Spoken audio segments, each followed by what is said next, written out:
Hello Cancer, Sun, Moon, Rising, and Venus signs. Kamusta kayo? Sana po'y nasa mabuti kayong kalagayan.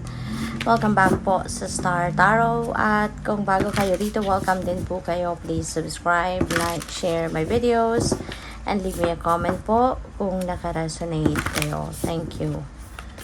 So, first message ni Cancer, we have the Vulture Spirit. Sabi dito, nothing is wasted. No? Cancer, kaya wala kayong dapat na panghinayangan kasi nothing is wasted.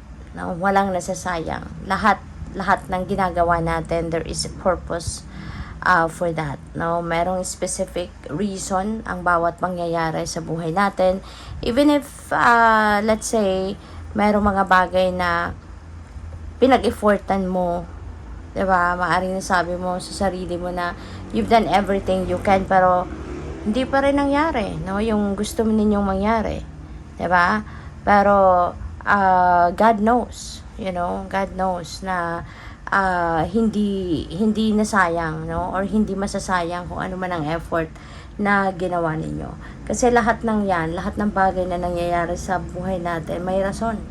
Lahat ng nangyayari sa buhay natin, merong merong dahilan, may rason, may purpose. Kaya wag ninyong isipin na, sayang na ginawa ko ng ganito, wala din naman nangyari. Kasi even if you won't be able to understand the reason why, kung bakit nangyari ang mga nangyari, hindi naman yun ang gusto mong mangyari. 'Di ba? Time will come, one day, no, malalaman mo din kung bakit nangyari ang mga bagay na yon. Or bakit hindi natupad hindi nag-come to fruition yung pinagsisikapan mo, 'di ba? One day you will understand. No, one day you will be enlightened, one day you will be shown why. Okay? Kaya minsan wag na nating questionin, 'di ba? Wag na lang nating questionin, wag na lang natin tanungin pa, no, ang divine, why is this happening? Kasi lahat, no, walang sayang na ginagawa tayo, walang sayang na mga effort, walang sayang na bagay. Lahat yan may purpose. Okay? So, what else? We have horse spirit, freedom is yours. So, napakaganda nito. Kasi maaari na merong, merong kalayaan. Diba? Merong kalayaan na makakamit na kayo for whatever reason, ano man ang inyong pinagdadaanan. Maaaring you are restricted by someone or by something. Diba? Kung ganun man, maaari ngayon makakalaya ka na from that restriction. So, what else? We have butterfly spirit, transformation is beautiful. At always naman, diba, ang pagbabago ay magandang pangyayari sa buhay natin. Kasi kapag meron tayong binabago, diba, hindi natin binabago ang sitwasyon na pabalik, na paurong, diba? Binabago natin ang isang sitwasyon to be better. Diba? Para mas pagandahin ito, para mas ayusin ito, yung ganon. Kaya transformation is always beautiful and we should always embrace it, diba? Lagi nating tanggapin, lagi nating i-appreciate, no, yung mga pagbabagong nangyayari sa buhay natin. Alright? So, by the way, meron dito mga synchronicity na kanina pa pinapakita sa akin ng guides ko. We have number 33, tapos meron tayong number 11. Both of them are master numbers. So, those are powerful numbers. So, I suggest pakitignan po ninyo ang ibig sabihin nito. No? Master number 11 and 33 sa numerology, meaning i-search ninyo yan sa Google po para mas marami pa kayong mababasa dyan na maaaring makatulong sa inyong sitwasyon sa ngayon. And there is also angel number 333 kasi tatlong 3 na magkakasunod yan. So, that is also an angel number. So, pakitignan din po ninyo kung anong ibig sabihin yan. Marami pa kayong mababasa at malalaman dyan. Kapag nabasa ninyo yung ibig sabihin yan, marami pa kayong mas makukuhang gabay, from those numbers. So, what else? We have home. Ayan, Cancer. So, siguro you are coming home. Maybe Ang iba sa inyo is going to travel from kung saan man, baka galing pa kayong abroad, no? At babalik na kayo sa bahay ninyo, babalik na kayo sa tahanan ninyo. Po pwede rin naman, no, na nakatira na kayo sa abroad.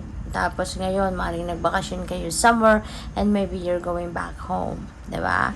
Parang pwedeng ganun din ang ganap dito. So, meron ako nasi-sense din dito na this is this is about like coming home to where you feel like comfortable talaga. 'Di ba? Maaring matagal kayong nagtrabaho. Meron ako na-pick up dito na maaring ang iba sa inyo, a few of you, maaring matagal nagtrabaho sa abroad, na kapag establish na doon kapag meron na kayong establish na pamumuhay doon, 'di ba? May bahay na kayo, may sasakyan na kayo, maganda yung trabaho, maaring ganun. Pero you're still missing home. 'Di ba? Parang kahit gaano karangya ang pamumuhay ninyo sa abroad, pero meron pa rin missing piece sa puso ninyo. And yung pag-uwi pala ninyo yan sa Pilipinas, kung saan kayo nanggaling, saan kayo pinanganak, saan kayo lumaki, yun yung hinahanap ninyo. Now, kaya feeling ko, meron dito, for some of you, merong uuwi na for good. Now, and you are going to retire, spend your retirement years dito sa Pilipinas. So, we have intention. Napakaganda nito kasi feeling ko ang iba sa inyo, you are going to set your new intentions sa buhay mo. Malapit na yung ni Cancer, di ba? Malapit na yung new season ninyo, malapit na yung birthday season ninyo, kaya siguro sa ngayon pala nag-iisip-isip na kayo, what are your new intentions be? Kasi 'di ba nagsisimula tayo ng bagong goals, nagsiset tayo ng mga intentions natin tuwing birthday natin, hindi ba? At least for most of us siguro, 'di ba? Merong mga ganon na nagsiset ka ng bagong intention sa tuwing birthday mo. Kaya pwede ngayon, paparating na birthday mo, kaya you are thinking of what your intentions gonna be for your birthday season na parating. Kasi maganda rin ang meron tayong intentions na sineset, 'di ba, para sa sarili natin. Kasi ito yung nagiging inspirasyon natin, 'di ba, para magtuloy-tuloy sa buhay, lagi tayong mag-persevere, lagi tayong magsipag. 'Di ba? Kasi ito yung parang fuel. Ito yung nag-fuel sa atin to continue to work hard, 'di ba? So we have faith. Ayan. So siguro mas lumalakas, no, ang inyong faith. Mas lumalakas ang inyong pananampalataya at paniniwala, 'di ba? So that's really good. No, that's really good kasi kapag malakas ang inyong faith, sabayan mo pa ng inyong hope, 'di ba? So makakaasa ka na laging positibo ang pwedeng mangyari sa buhay mo. No, maaaring laging mabuti, maganda ang mga pangyayari na maa-attract mo towards you, 'di ba? So, maraming salamat, no, for subscribing, and if you haven't subscribed yet, subscribe na kayo. And also, maraming salamat din for not skipping the ads. Malaking bagay po yan sa akin. And also, please click the join button sa baba na video kung gusto po ninyo na mag-join kayo sa membership. So, your next message is the moon. Alright? The moon is reminding you about your intuition, diba? About your dreams. Kasi siguro ngayon, Cancer, maybe you are being sent intuitive messages and nudges dito, and that is all to guide you, no? Kung paano ninyo ina-navigate, no, mga sitwasyon ninyo sa buhay sa ngayon. Kaya pay attention to your intuition and also pay attention to your dreams. Kasi ginagamit din ng Divine Universe ang panaginip, no?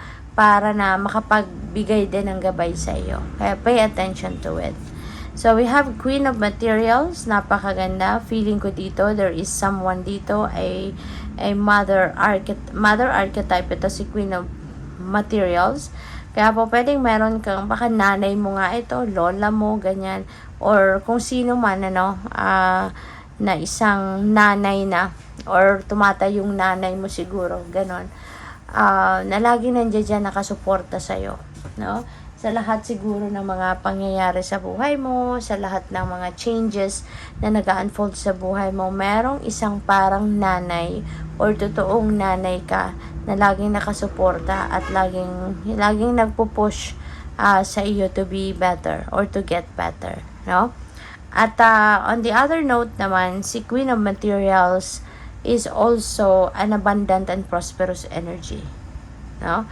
Marami siguro din dito ngayon ang opportunity na pwedeng dumating sa'yo na mapagkukuhanan mo ng pera, no? Magiging source of income mo.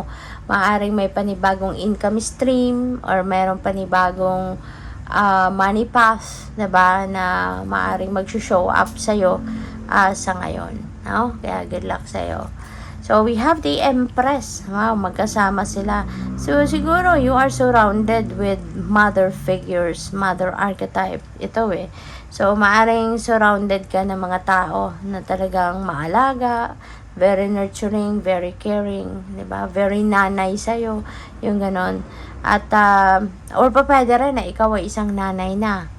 You know, Cancer, maaaring ikaw ay isang nanay na at talaga ngayon, siguro hands-on ka, no? Sa pagiging nanay, you are talagang akap-akap mo dito yung trabaho, responsibility, no? Duty ng isang nanay. Pwedeng ganun din ang ganap.